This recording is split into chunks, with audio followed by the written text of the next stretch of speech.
Alhamdulillah, di siang hari ini kembali kita bisa duduk bertalabul ilmi di Masjid Nidaul Ilmi.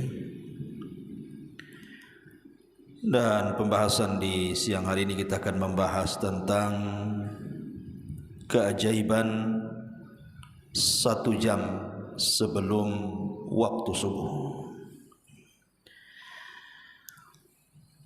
Ma'asyiral muslimat yang dimuliakan Allah Subhanahu wa taala.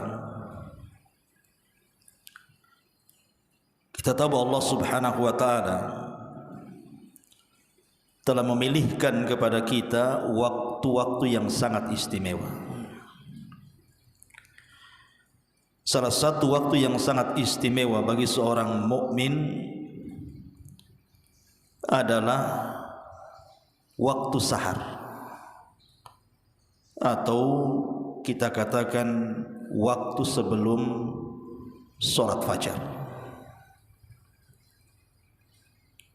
Kenapa kemudian waktu ini sangat istimewa? Pertama, di waktu ini Allah Subhanahu wa taala menyelamatkan Nabi Allah Lut alaihi salatu wassalam. Sebagaimana Allah Subhanahu wa taala mengatakan, illa ala lutin najjaynahum bisahar, kecuali Lut dan juga putri-putrinya kami selamatkan mereka di waktu sahar. Sahar itu artinya waktu sebelum datang waktu fajar. Kemudian yang kedua, waktu ini adalah waktu di mana Allah Subhanahu wa taala turun dari langit menuju langit dunia. Jadi Allah Subhanahu wa taala turun ke langit dunia.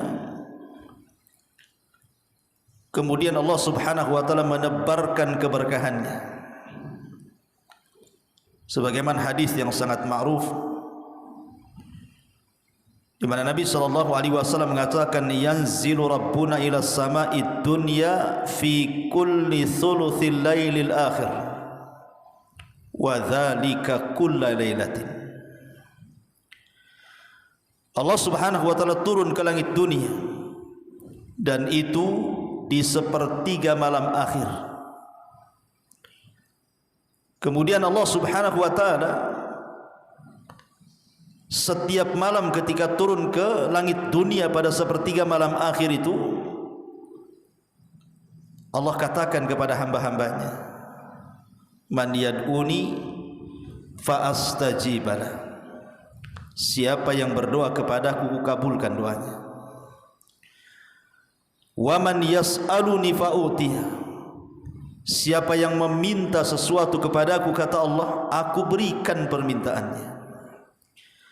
Wa man yastaghfiruni, dan siapapun yang meminta ampun kepadaku, maka Allah Subhanahu wa taala akan ampuni dosa-dosanya. Artinya waktu sahar itu waktu Allah turun menemui hamba-hambanya. Kemudian yang ketiga, para nabi dan rasul mereka sangat memperhatikan waktu sahar ini, waktu sebelum subuh ini, dan mereka gunakan untuk berdoa, beristighfar kepada Allah Subhanahu wa taala. Sebagaimana diriwayatkan bahwa Nabi Allah Yaqub alaihi salatu wassalam, apabila dia hendak mengucapkan istighfar, memintakan ampun untuk anak-anaknya, qama fi waqtis sahari yunaji rabbahu wa yad'u auladahu, maka dia akan bermunajat kepada Allah Subhanahu wa taala di waktu sahar sebelum subuh, dan akan berdoa kebaikan untuk anak-anaknya. Wa yu'amminuna du'aahu, dan mereka anak-anaknya ikut mengaminkan doanya Nabi Allah Yaqub alaihi salam. Ya, Nabi Yaqub kalau datang di sepertiga malam akhir sebelum fajar, dia bangunkan anak-anaknya, kemudian dikumpulkan anak-anaknya, maka dia pun kemudian istighfar, memintakan ampun akan dosa-dosanya, berdoa kebaikan kepada Allah subhanahu wa ta'ala, dan anak-anaknya mengaminkannya. Dan itu difirmankan oleh Allah subhanahu wa ta'ala, qala saufa astaghfiru lakum rabbi. Maka Ya'qub mengatakan, aku akan memintakan kepada kalian ampun kepada Rabbku. Sebagian ahli tafsir mengatakan maksudnya Ya'qub berdoa untuk mereka anak-anaknya di waktu sahar, waktu sebelum subuh. Dan yang keempat, yang terakhir tentunya, waktu sebelum subuh itu adalah waktu yang sangat berharga bagi orang-orang yang bertakwa, karena waktu itu adalah waktu ikhlas. Kalau orang berdoa kepada Allah subhanahu wa ta'ala, istighfar kepada Allah subhanahu wa ta'ala, membaca Al-Quran ataupun salat atau ibadah-ibadah yang lain di waktu itu, maka akan lebih dekat keikhlasannya kepada Allah dibandingkan dilakukan di luar waktu selain waktu itu. Tentu hikmahnya, kenapa kemudian Allah subhanahu wa ta'ala pilihkan bagi orang-orang yang beriman, yang tahu tentang keistimewaan 1 jam sebelum subuh itu? Apa hikmahnya Allah pilihkan waktu itu? Pertama, karena orang yang melakukan ibadah di waktu itu as'ab, sangat sulit sekali. Jadi orang yang melakukan ibadah 1 jam sebelum subuh itu sesuatu yang sangat sulit, karena waktu itu adalah waktu di mana manusia sedang beristirahat, di waktu manusia sedang terlelap-lelapnya tidur, enak-enaknya tidur, mimpi-mimpinya tidur. Tiba-tiba kemudian dia sengaja membangunkan dirinya untuk menghadap Allah subhanahu wa ta'ala di waktu yang sangat mulia itu. Kemudian yang kedua, hikmahnya karena ibadah di waktu itu, tadi saya sudah katakan, aktsaru safa'an min ghairihi, lebih banyak ikhlasnya dibandingkan yang lainnya. Dan secara kaedah kata para ulama, orang yang beribadah di waktu manusia sedang lalai, maka nilai ibadahnya besar di sisi Allah subhanahu wa ta'ala. Saya ulangi, sebuah ibadah yang dilakukan oleh kita di waktu manusia sedang lalai, maka ibadah itu bernilai tinggi di hadapan Allah azza wa jalla. Sama kalau kita cerita tentang sholat duha. Kenapa sholat duha itu ibadah yang mantap, ibadah yang luar biasa, sampai dikatakan ibadahnya orang-orang yang bertobat, sholatul awabin. Karena memang di waktu duha itu manusia sedang sibuk-sibuknya mengejar dunia. Tiba-tiba dia keluar dari kesibukan manusia kemudian menghadap Allah subhanahu wa ta'ala. Sama juga orang yang beribadah di waktu sebelum subuh. Manusia sedang lalai, terlelap tidur tuh, tiba-tiba kita bangun hanya untuk menghadap Allah subhanahu wa ta'ala, maka bernilai pahala besar, karena ibadah di waktu-waktu manusia sedang lalai. Itulah kemudian kenapa Allah subhanahu wa ta'ala pilihkan waktu bagi seorang mukmin untuk bermunajat kepada Allah subhanahu wa ta'ala. Ma'asyiral muslimat yang dimuliakan Allah azza wa jalla, adapun keajaibannya, keajaiban 1 jam sebelum subuh ini, ma'asyiral muslimat yang dimuliakan Allah azza wa jalla, saya yakin saya, ibu-ibu atau siapapun yang hidup di dunia ini pasti pernah mengalami atau sedang mengalami ujian dan cobaan.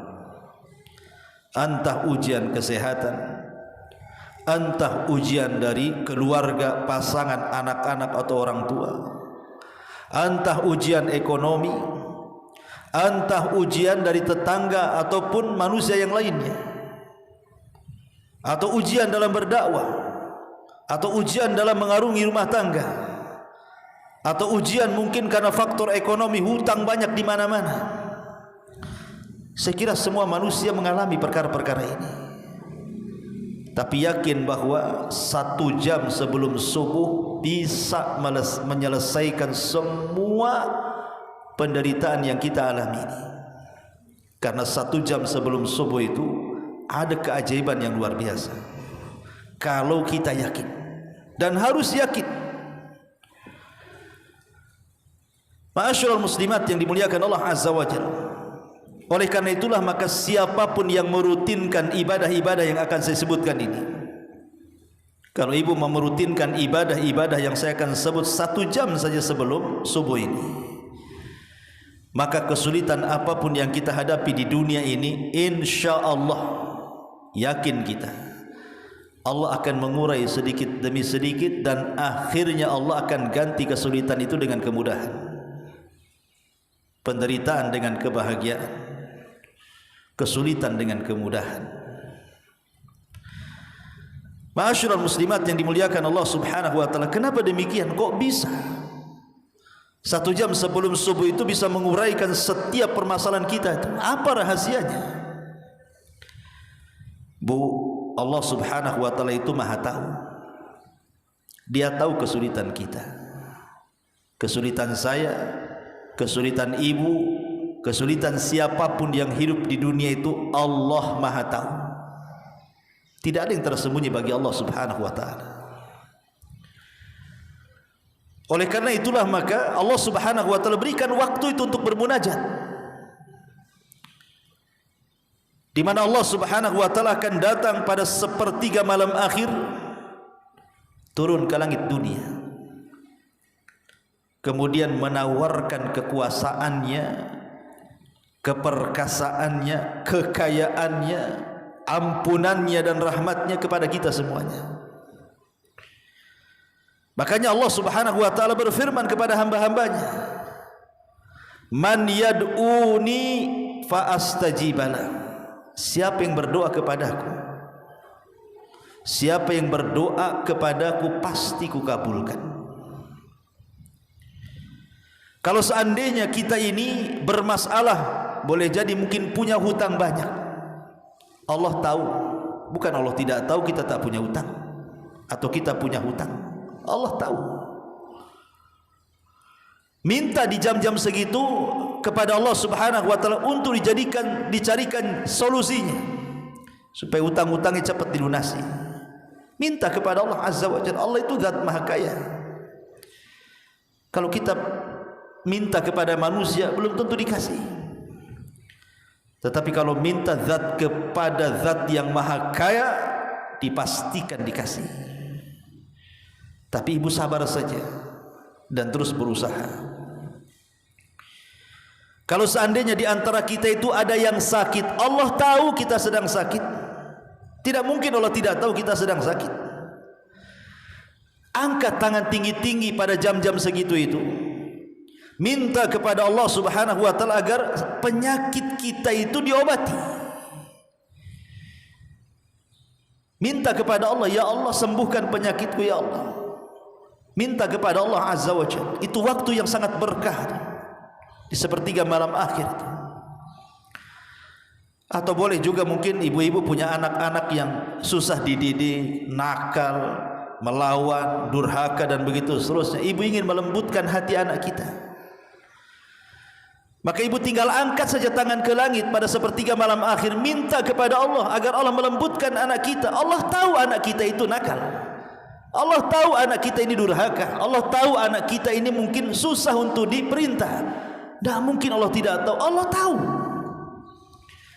Lah Allah yang maha tahu itu, Allah menyediakan waktu berdoa kepada Allah, ya Allah mudah-mudahan anak saya ini sadar, dapat hidayah, bisa menjadi anak yang soleh dan berbakti kepada orang tuanya. Minta pada waktu itu. Atau boleh jadi mungkin Di antara ibu-ibu mungkin ada yang diuji oleh Allah Subhanahu wa taala dengan ucapan manusia.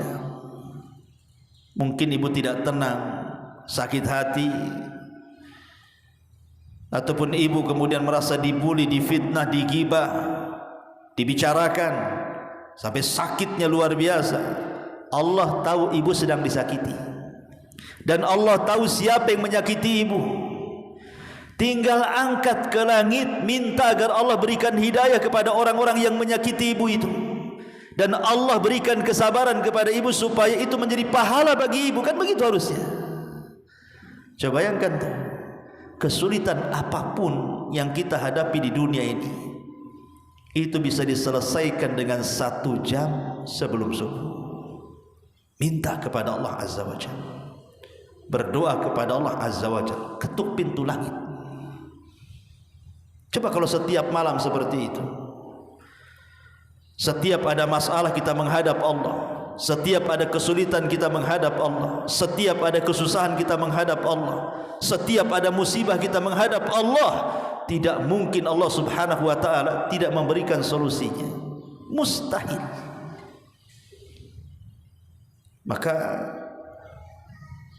waktu-waktu yang sangat indah ini jangan pernah terlewatkan.